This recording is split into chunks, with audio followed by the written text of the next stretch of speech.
এবছর 21শে সেপ্টেম্বর বছরের শেষ সূর্যগ্রহণ ঘটতে চলেছে, কিন্তু দুর্ভাগ্যবশত এটি ভারতের আকাশে দেখা যাবে না। এই সূর্যগ্রহণ শুধুমাত্র দক্ষিণ গোলার্ধের কিছু অঞ্চলে, যেমন অস্ট্রেলিয়া, নিউজিল্যান্ড এবং আন্টার্কটিকার কিছু অংশে দৃশ্যমান। আসুন এই মহাজাগতিক ঘটনার বিস্তারিত দেখে নেওয়া যাক। 21শে সেপ্টেম্বর 2025 সূর্যগ্রহণ শুরু হবে রাত 11টা থেকে এবং 22শে সেপ্টেম্বর রাত 3:24 তা শেষ হবে। ভারতীয় সময় অনুযায়ী এটি রাতের ঘটনা হওয়ায় ভারত থেকে এই গ্রহণ দেখা সম্ভব হবে না, তবে দক্ষিণ গোলার্ধের দেশগুলোতে বিশেষত অস্ট্রেলিয়া এবং নিউজিল্যান্ডে এটি দেখা যাবে। সূর্যগ্রহণের সময় সূর্যের দিকে খালি চোখে তাকানো অত্যন্ত বিপজ্জনক, এর ফলে স্থায়ীভাবে চোখের ক্ষতিও হতে পারে। বিজ্ঞানীরা সতর্ক করেছেন, সূর্যগ্রহণের সময় নিরাপদভাবে এটি দেখার জন্য বিশেষ চশমা বা ফিল্টার যুক্ত টেলিস্কোপ ব্যবহার করা উচিত।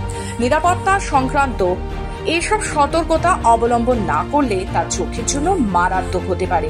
তবে ভারতের আকাশে এই সূর্যগ্রহণ দেখা না গেলেও এটি দক্ষিণ গোলার্ধের দেশগুলোর জন্য একটি স্মরণীয় মুহূর্ত হয়ে থাকবে।